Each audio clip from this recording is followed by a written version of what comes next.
시청자 여러분 안녕하십니까? 복지TV 뉴스입니다. 서울시가 내년도 장애인 콜택시 운영 지침 개정안을 확정한 가운데 이 장애계 단체가 반발하고 나섰습니다. 이번 개정안이 이용자 편의를 높이는 것이 아니라 오히려 불편을 초래하고 있기 때문입니다. 김지영 기자입니다. 지난 27일 장애계는 지난 6일 서울시에서 발표한 장애인 콜택시 운영 지침에 반발하며 서울시설관리공단 앞에서 이와 관련된 기자회견을 가졌습니다. 서울시설관리공단은 지난 6일 보도자료를 통해 장애인 콜택시 사전 접수제를 즉시 콜로 변경하고 장애인 콜택시 이용 횟수를 1일 사회로 제한하는 등의 내용을 담은 운영 지침을 발표했습니다. 장애계는 이에 대해 운영 지침 내용 자체가 장애인 콜택시 이용인들의 의견을 제대로 수렴하지 못했으며 운영 지침 내용 역시 이용인들에 대한 입장이 전혀 고려되지 않았다고 질타했습니다. 특히 장애계는 즉시 콜로 이용하게 될 시 장애인 콜택시를 기약 없이 기다려야 하는 상황이 발생할 수 있다고 지적했습니다. 옛날부터 즉시콜을 이용하면서 기다림에 지쳐 차를 취소하고 목숨 걸고 전동 휠체어로 하염없이 내달리던 시절이 있었다. 그러다 배터리 방전되면 119를 부르기도 했다. 대체 무슨 생각으로 공단은 즉시콜 병행을 도입한다고 했을까? 그렇게 되면 얼마나 많은 기다림이 필요로 할까? 하지만 이에 대해 공단 측은 즉시콜을 통해서 사전 접수로 인해 발생하는 배차 지연 현상을 해소할 수 있다고 주장하며 장애계의 의견에 반발했습니다. 여러 개를 해놓으시다가 본인 스케줄이 딱 안 맞아버리시면 이게 다 변경이 돼야 돼요. 예를 들면 뭐 100대가 기다리고 있는데 100분이 기다리고 계시는데 예. 그중에 몇 개는 허수라는 거죠. 가상수요. 이게 사전 접수에서 이런 문제점들이 많이 도출이 되니까 그러면 필요하신 분들이 즉시 신청을 하시면 네네. 그런 부분들은 자동으로 없어지거든요. 하지만 장애계는 공단 측의 주장은 극히 소수에 해당하는 주장이라며 소수로 인해서 제도 자체를 변경하는 것은 적절하지 못한 처사라고 지적했습니다. 한편 장애계는 이날 기자회견을 통해 이용인을 대상으로 한 정확한 욕구조사 실시, 이용인의 의견이 반영되지 않은 운영규칙 즉각 철회 등을 촉구했습니다. 복지TV 뉴스 김주현입니다. 가사 노동이라 하면 보통 여성이 집안일을 하는 것을 떠올리기 쉬운데요. 그래서인지 이 가사 노동이 주 직업인 가사 노동자의 처우는 열악함 그 자체입니다. 이에 전국가정관리사협회가 가사 서비스의 노동 기준을 세우기 위한 책자를 발간했습니다. 박고은 아나운서입니다. 가정일, 힘 안 들이고 할 수 있는 일, 여성이라면 해야 하는 일. 가사 노동은 주로 집안에서 이뤄진다는 이유로 노동으로 인정받지 못해왔습니다. 그래서 가사 노동을 주 업무로 하는 가사 노동자는 근로기준법에서도 제외돼 왔습니다. 나의 집이 아닌 타인의 집, 엄연한 직장에서 돈을 받고 일하면서도 법적 보호가 없다 보니 초과 근무는 물론 임금을 떼어도 하소연할 수 없는 상황. 인격 무시까지 당하는 일이 비일비재했습니다. 이에 전국가정관리사협회와 한국여성노동자회가 지난 3월부터 8개월간 현장에 가사 노동자와 함께 만든 가사 서비스 노동 기준에 관한 계약서를 씁시다 책자를 발간하고 이를 기념하는 토론회를 열었습니다.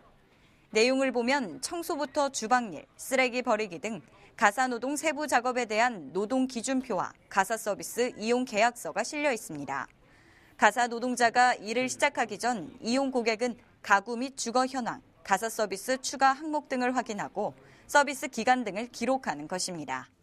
가정관리사의 노동의 가치를 인정하고 건강권을 보장하는 굉장히 중요한 목적에서 만들어졌지만 고객의 입장에서도 굉장히 다양한 고객이 있으시기 때문에 표준화된 내용이 없으면 이거에 대해서 업무를 판단하고 서로 간에 얘기할 수 있는 어떤 근거가 없다. 이날 토론자들은 가사 노동을 시작하기 전 고객과의 계약서 작성이 활성화돼야 노동자로서 권리를 찾을 수 있다고 강조했습니다. 또한 2011년 국제노동기구가 가사 노동자를 위한 양질의 일자리 협약을 채택한 만큼 국제적으로도 가사 노동자 인권 보호에 대한 움직임이 활발하다며 한국 정부 역시 가사 노동자에 대한 보호 조치를 만드는 데 노력해야 한다고 강조했으며 이번 연구 결과가 기반이 될 수 있길 바란다고 전했습니다. 복지TV 뉴스 박고은입니다. 전라남도가 인권 침해 사실이 드러난 신안군의 장애인 복지시설에 대해서 폐쇄 조치에 나섰습니다. 전라남도는 국가인권위원회 조사 결과 상습적으로 장애인을 폭행하고 계집에 감금하거나 쇠사슬로 묶는 등 인권 침해가 드러난 신안군의 장애인 시설을 폐쇄하겠다고 말했습니다. 또한 전남도는 국가인권위 조사 과정에서 장애인 인권 침해 의심 시설로 분류된 4곳에 대해서도 경찰청과 전남인권센터와 함께 12월 중 추가 조사하겠다고 밝혔습니다. 보건복지부가 12월부터 내년 2월까지 복지 사각지에 대한 집중 발굴을 통해 적극 지원에 나서겠다고 말했습니다. 복지부는 주요 조사 대상으로 부양 의무자 기준 때문에 기초생활보장제도 수급자에서 탈락한 사람과 가구 내 주소득원이 실직하거나 질병이 발생해 지원이 필요한 가구 등이라고 설명했습니다. 한편 복지부는 이 기간 동안 복지 담당 공무원이 보호 대상자를 찾아 나서는 작업 이외에도 민간복지단체와 주민복지콜센터, 복지로에 신고하거나 제보하는 내용을 적극적으로 활용할 예정입니다. 국회 예산정책처가 오는 2053년경 국민연금이 고갈될 것이라는 전망치를 내놨습니다.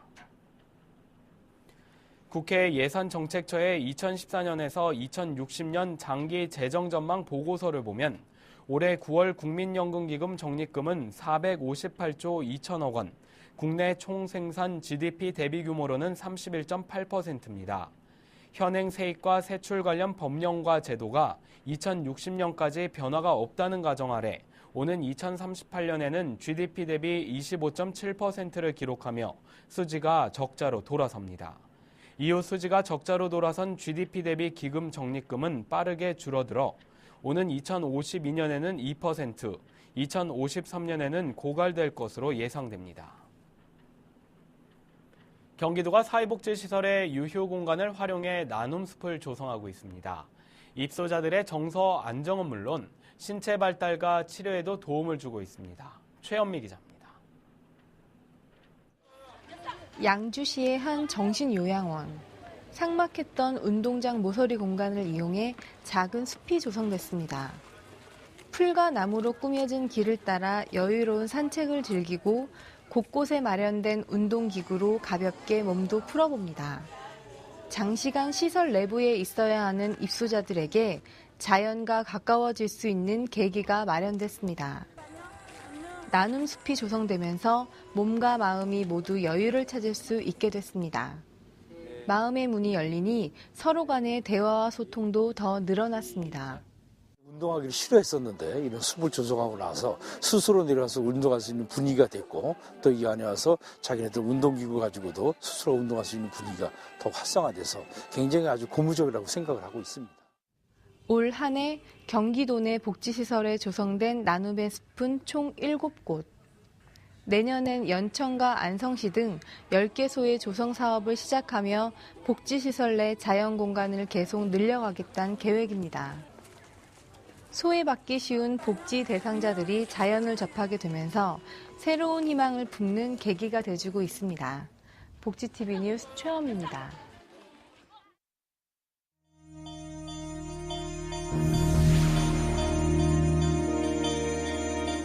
이어서 간추린 뉴스를 전해드립니다.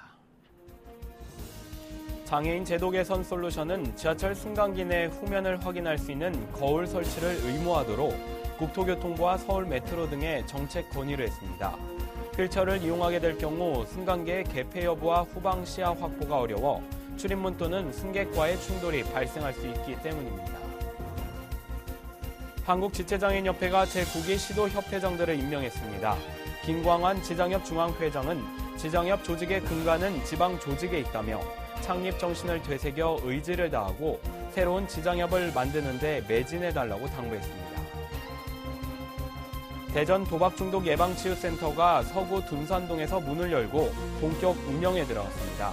앞으로 센터에서는 도박 중독자를 위한 예방부터 치료, 지역사회로의 복귀까지 총체적으로 관리하게 됩니다.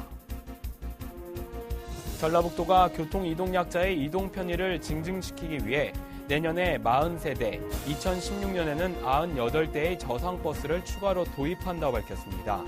또한 전라북도는 저상버스 도입과 함께 도로 개선 사업과 시내버스 승강장 개선 사업을 병행할 것이라고 설명했습니다. 창원시와 경남은행이 지난 26일 지역 내 기초생활수급자와 차상위 계층 독거노인 등을 위한 사랑의 연탄 배달 행사를 개최했습니다. 이날 연탄 배달에는 봉사자 50여 명이 참가해 110가구에 약 2만 2천여 장을 전달했습니다. 서울 용산구 치매지원센터가 어르신들의 치매 예방과 건강한 노후를 위해 다양한 사업을 진행한다고 밝혔습니다. 센터에서는 선별 검진과 정밀 검진, 작업 치료 등 다양한 프로그램을 이용할 수 있습니다. 광명시가 일자리 창출을 위해 롯데쇼핑과 업무 협약식을 가졌습니다. 이에 따라 롯데쇼핑은 광명역 인근에 개장 예정인 롯데 프리미엄 아울렛에 광명 시민을 우선적으로 채용할 예정입니다.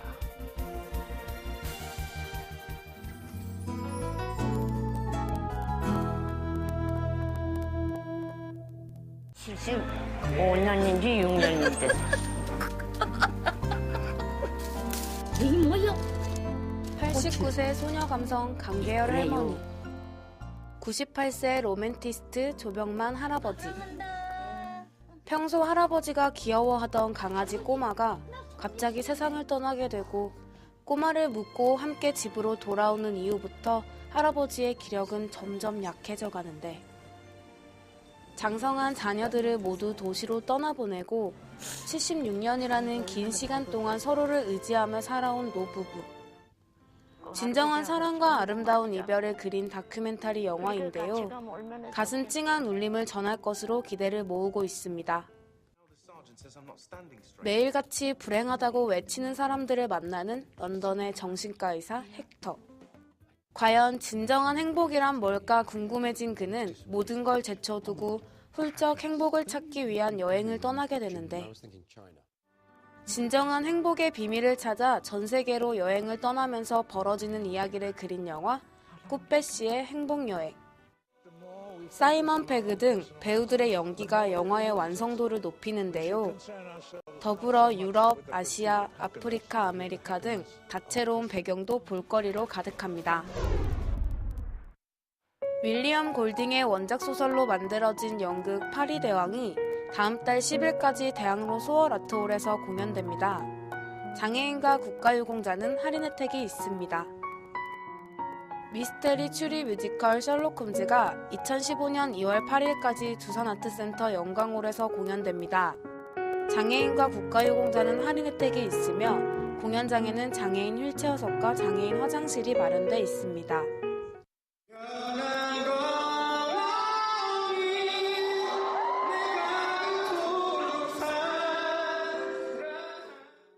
발라드의 신 김현우가 다음 달 24일부터 27일까지 올림픽공원 올림픽홀에서 콘서트를 갖습니다.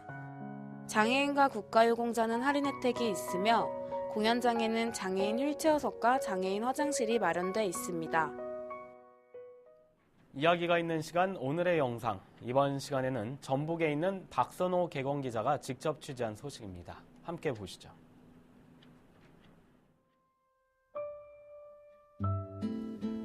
장애인의 다양한 예술적 끼와 재능을 담아낸 작품 전시회가 열렸습니다.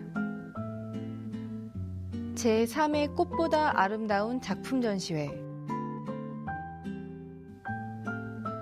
전북 익산시 생활문화예술동호회와 지역 장애인들이 함께 참여한 전시회인데요. 이날 전시회에는 그림, 사진, 서예, 공예품 등 130여 점의 작품이 선보여 관람객들의 찬사를 받았다고 합니다. 장애인과 비장애인이 함께 참여한 작품 전시회 참 의미 있어 보입니다. 앞으로도 복지TV 개건 기자분들의 많은 참여 기다리겠습니다. 이상으로 복지TV 뉴스를 마칩니다. 시청해주셔서 고맙습니다.